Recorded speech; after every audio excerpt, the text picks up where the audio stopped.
मान्यवर विधायक Shri Ranendra Pratap Swain. Honorable Deputy Speaker, sir, this bill seeks to achieve certain objectives such as accelerating the development of about 75,000 km world-class road network across the state with implementation of various high-value road projects as well as fast-tracking the approach needed for matters related to land acquisition, rehabilitation and resettlement along the road corridor, environment and forest clearance, and regulating the traffic on highways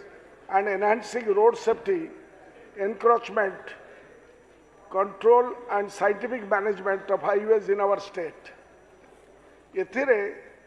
sir 75,000 kilometre road तैयारी हेबो बोली कुहागला, किंतु यह केबे सुधा हेबो are कोनसी तारीख देले नहीं कि वर्ष देले नहीं 2036 मसीहा सुधा ना मुहूर्त काल 2047 मसीहा सुधा करा जीवो ना 5 वर्ष भितर करिवे। जदि 5 वर्ष भितर करिवार अछि तेबे वर्ष को 15,000 किलोमीटर पड़िला अथवा दिन को 41 किलोमीटर निर्माण करिया पई पड़िबो। किंतु सरकारी परिसंख्यान अनुसार आम देश रे वर्तमान प्रतिदिन पाखापाखि मैक्सिमम टू मैक्सिमम 30 किलोमीटर सही पारुछ government of India national highway निर्माण हो पारुछ। तो आपण 41 किलोमीटर रास्ता निर्माण करेंगे मु मना करने जे आपण न करि परिबे बोली, किंतु what is the road map एथिपाई कौन व्यवस्था आपण पाखे अच्छी ताकू आपण जनइबे। द्वितीय बिंदु है एथुरु जा जना पड़ुछि जे याको सफल रूप में रूपायन करने को हेले multiple departments of state government such as Works Department, Revenue Department, Forest and Environment Department, Transport Department, Electronics and IT Department Madhya coordination दरकार। मंत्री महोदय कहिबे कारण ये समस्त डिपार्टमेंट गुड़िकर मध्य किछि किछि इंपोर्टेंट रोल एथिपाई अछि। तेणु ये कोऑर्डिनेटेड मीटिंग आपण करिसें बिफोर माने laying this bill on the table of the house. यही बिल उद्देश्य ओडिशा स्टेट हाईवे अथॉरिटी नामक एक ऑटोनोमस बॉडी गठन करने जहाँकि राज्य रे दक्ष एवं सुरक्षित सड़क भित्तिभूमि प्रभावी परिचालना करने योजना विकास एवं रक्षणाबेक्षण कार्य संपादन आपण करिए बोली उल्लेख करछथि। किंतु बिल टी को पढ़िले जा जना पड़ुछि या कौन से ऑटोनोमस संस्था नुहे। दिस इज नॉट ऑटोनोमस संस्था।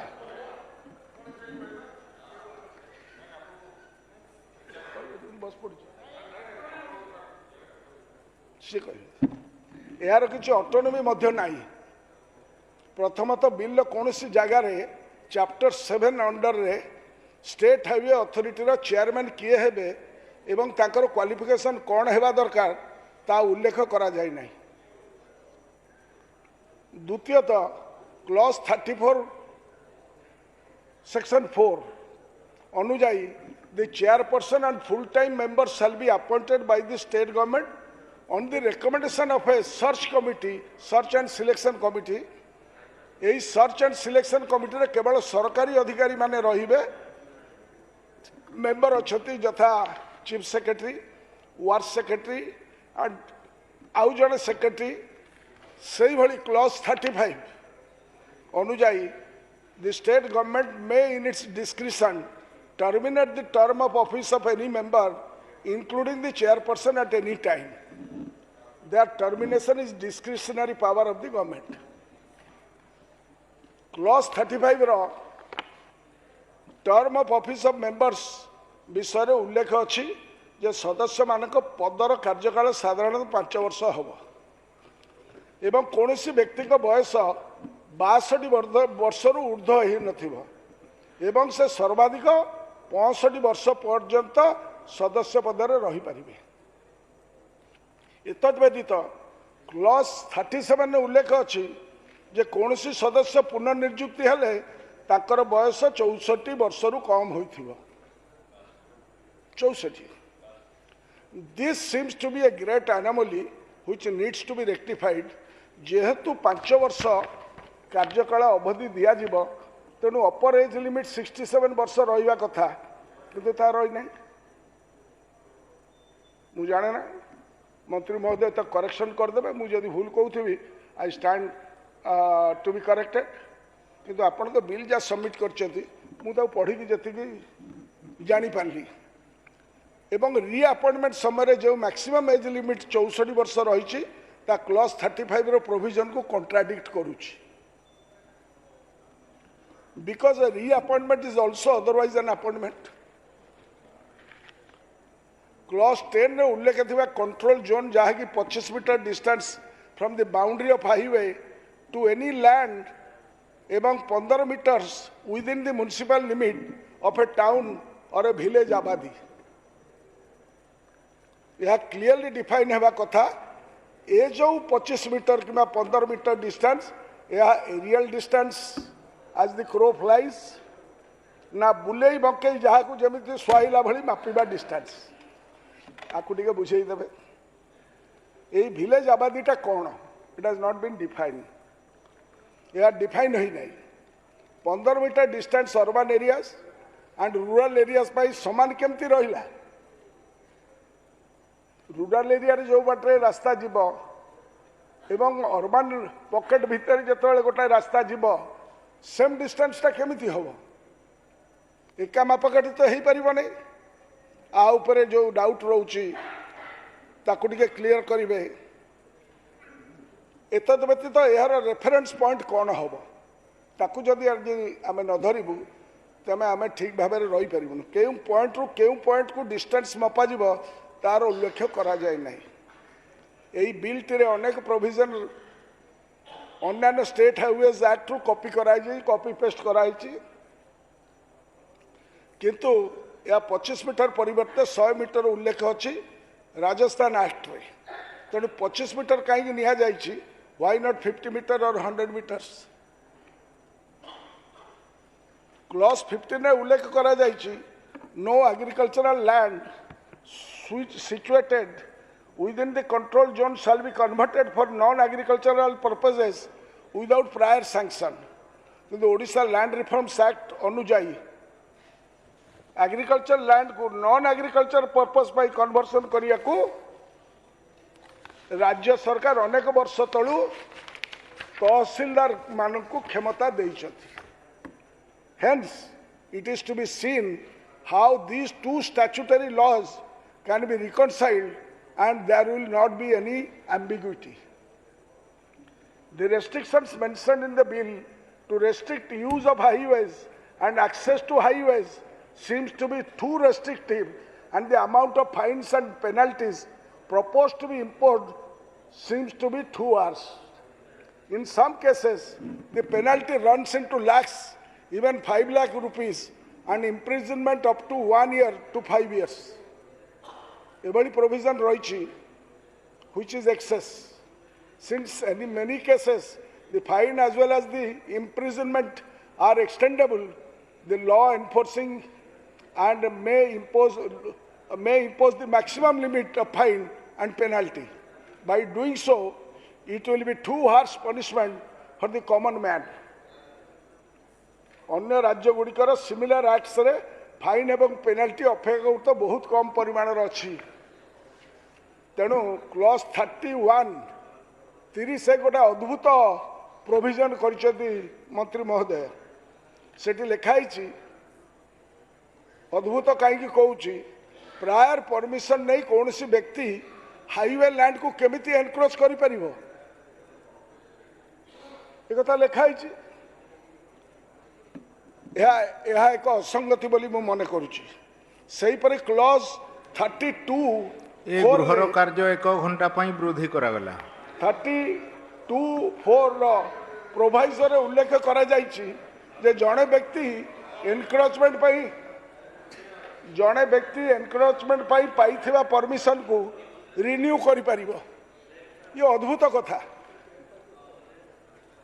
जेहेतु रिन्यू करने कौन सी मैक्सिमम टाइम लिमिट मेंशन करा जाए नहीं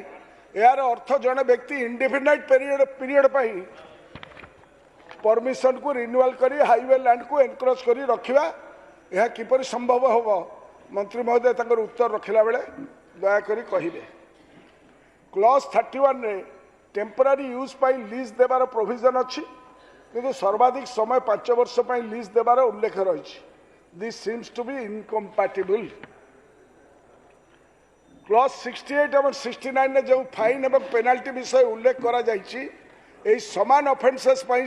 सेंट्रल मोटर व्हीकल एक्ट रे मध्य पेनाल्टी प्रोविजन अछि is it in consonance with the provisions of the said central act this needs to be examined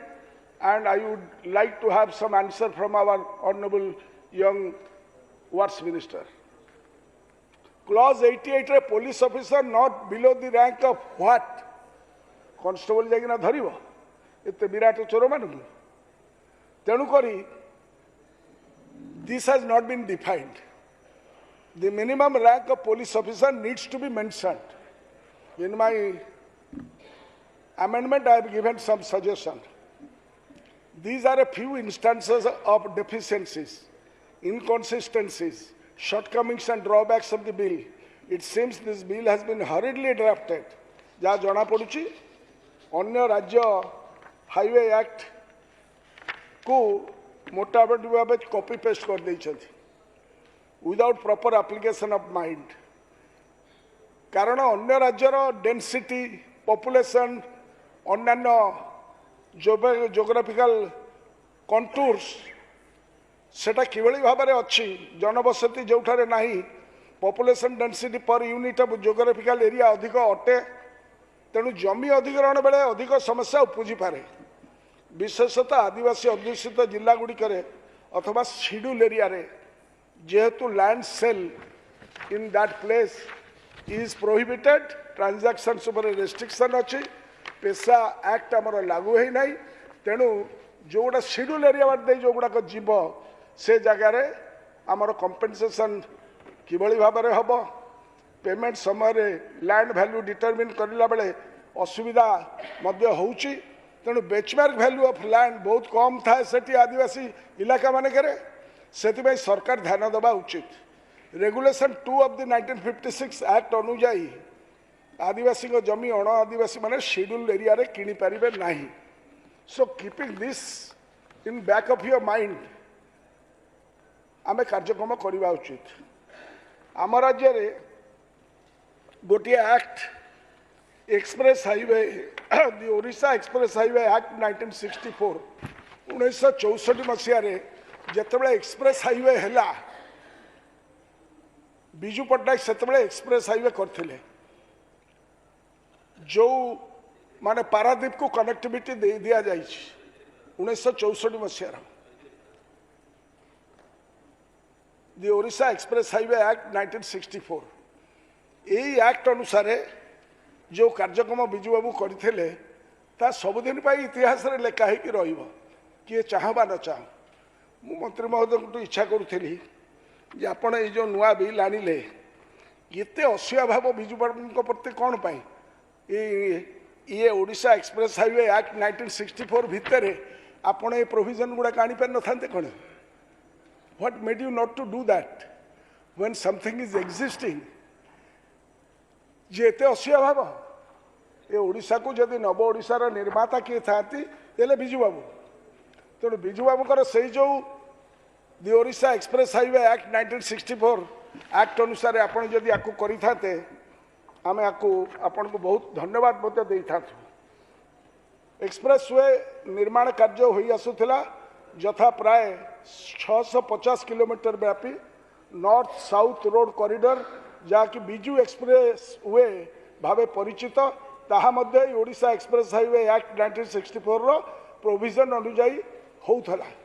तेणु Biju express highway northern southern and western Odisha को संजोग करुला आज को प्राय 60 वर्ष एवं कार्यकारी आसुवा एक्सप्रेस हाईवे एक्ट को वर्तमान ये बिल द्वारा रिपील करा किंतु एथिरे कौन सेमिति असुविधा है कौन प्रलंब असुविधा रहा और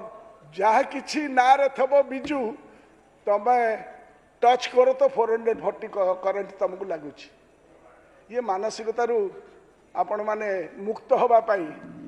मु इच्छा करी यही बिल किसी नुआ कथा नुहे देशर विभिन्न राज्य गुड़िक तथा उत्तर प्रदेश राजस्थान पंजाब महाराष्ट्र मध्य प्रदेश केरल गुजरात रे मध्य रेस्पेक्टिव स्टेट हाईवेज एक्ट अच्छी एठारे केवल गोटे राज्यर एक्ट रु भल भल प्रोविजन को देखिए आम राज्य केउ गुड़िक प्रযোज्य ये बिल स्थान देते आम लोकंर उपकार होता मु मुख्यमंत्री को निवेदन करी जे आ उपरे तांको लेवल गोटे मीटिंग करूँ